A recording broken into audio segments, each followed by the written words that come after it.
Hello student, अभी हम लोगों ने क्या देखा? Sag tension analysis for equal level, equal supporting level पे हमने देखा। अब अगर हमारा सपोर्ट का लेवल चेंज हो जाता है तब हमारा सैग टेंशन एनालिसिस में किस तरीके के हमारे चेंजेस आएंगे, ये हम इस वीडियो में देखने वाले हैं। तो अब यहाँ पर हम यहाँ पे ड्रॉ कर लेते हैं सबसे पहले एक डायग्राम, जहाँ पर एक टावर का जो आपका लेवल है कुछ इतने डिस्टेंस पर है और जो आपका दूसरा टावर है उसका डिस्टेंस कुछ इतना है। ठीक है, तो ये लेवल क्या हो गया? सपोर्ट का जो लेवल है वो क्या है? अनइक्वल है। अब इस कंडीशन में हम देखेंगे कि सैग टेंशन एनालिसिस में क्या डिफरेंसेस आते हैं। ये हमारा कंडक्टर है, ये सपोर्ट ए है और ये सपोर्ट बी है। This is the conductor. अब अगर मैं सैग की बात करूं तो ये इसका एक लोएस्ट पॉइंट है, ठीक है ना। इस लोएस्ट पॉइंट को सपोज हमने ए मान लिया। अब अगर ये इसका एक नॉर्मल लेंथ है तो यहां पर अगर हम लोग एक लोएस्ट पॉइंट से अगर हम लोग डिफरेंस देखें लेवल का सपोर्टिंग स्ट्रक्चर से, ठीक है, तो यहां पर ये एक सैग क्रिएट हो रहा है, ये इस तरीके का एक सैग क्रिएट हो रहा है। ठीक है, दूसरा क्या है? इस सपोर्टिंग स्ट्रक्चर से इस लोअर पॉइंट में का जो डिस्टेंस होगा, ठीक है, तो ये दूसरा आपका डिस्टेंस हो गया सपोर्टिंग लेवल से लेके पॉइंट ओ तक का। ठीक है, और ये आपका इस टावर के लिए हाईएस्ट लेवल से लेके पॉइंट ओ तक का। तो सपोज मैंने इसको मान लिया ये S1 है, इसको मान लिया हमने ये S1 है।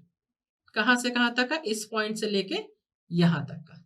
इस पॉइंट में जो हमारा सैग क्रिएट हो रहा है that is suppose denoted by S2, right. अब यहां पर जो हमारा डिफरेंस है लेवल्स में, जो हमारा डिफरेंस है मीन्स अगर मैं S2 माइनस S1 यहां पर कर दूं तो यहां पर जो डिफरेंस क्रिएट हो रहा है ये डिफरेंस क्या है? हमारा H है। इस पॉइंट से लेके यहां तक का ये डिफरेंस हमारा क्या है? H है। अब इन दोनों पॉइंट के बीच में जो एक डिस्टेंस है हम लोग इस डिस्टेंस को क्या बोलते हैं? X1। और ये जो हमारा डिस्टेंस है यहां से लेके यहां तक का, इस डिस्टेंस को मैंने क्या बोल दिया? X2 बोल दिया। तो हम ये देखेंगे कि X1 के लिए या X2 के लिए हमारा सैग की वैल्यू हमारी क्या हो जाएंगी। पहले हम लोगों ने क्या देखा था?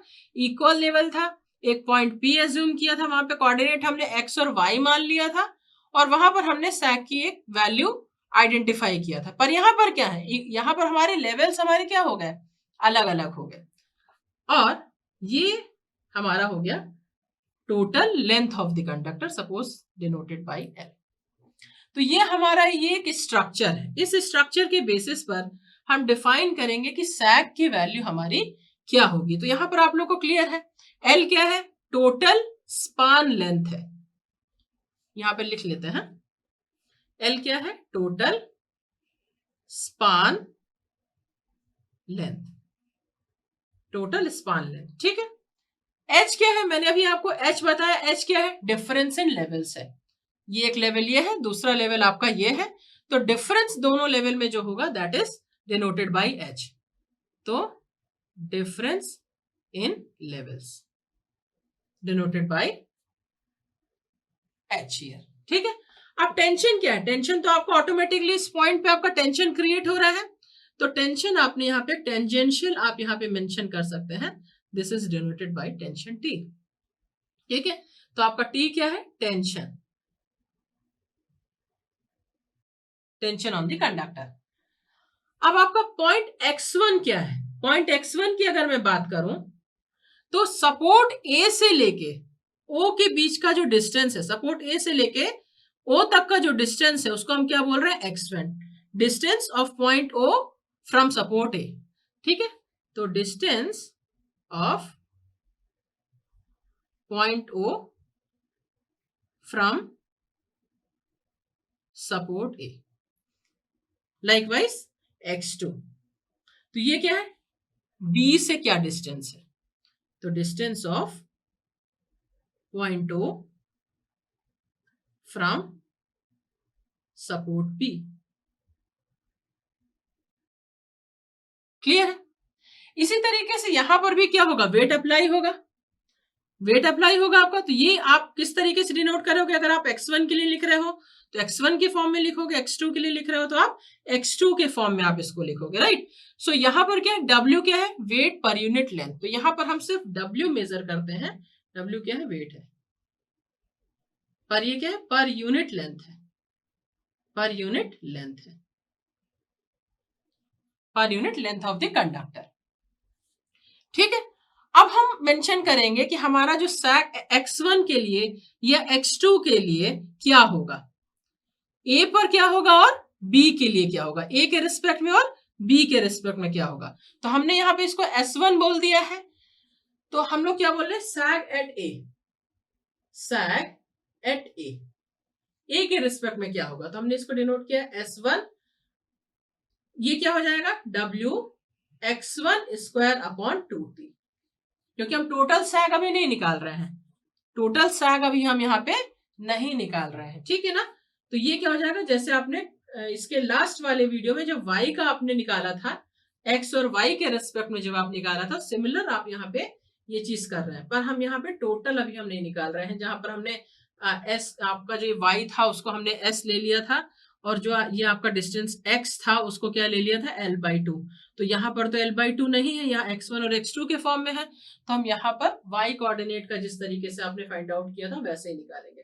And eight point b s2 क्या हो जाएगा, w x2 upon w x2 square upon 2t, ये हो गया आपका।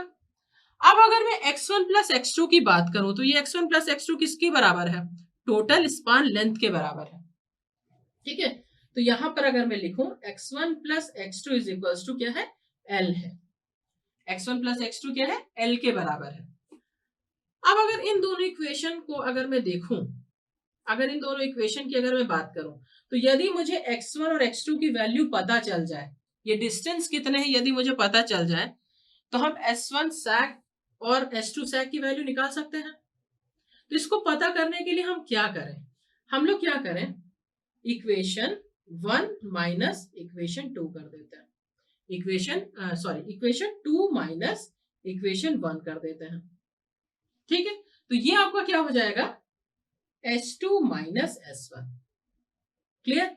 तो यहां पर आपकी चीजें आप देखिए, यहां पर अगर आप लिखो तो ये क्या हो जाएगा, W upon 2t x2 square minus x1 square, x2 square minus x1 square, clear है यहां तक। तो अब आप देखो, इसको अगर आप ओपन कर दो तो ये क्या हो जाएगा, x1 प्लस x2, राइट, और ये क्या हो जाएगा आपका x2 माइनस x1। तो x1 प्लस x2 क्या है, nothing but length of the span है, ठीक है। तो हम इसको क्या लिख दें, W upon 2t into l into x2 minus x1, x2 minus x1।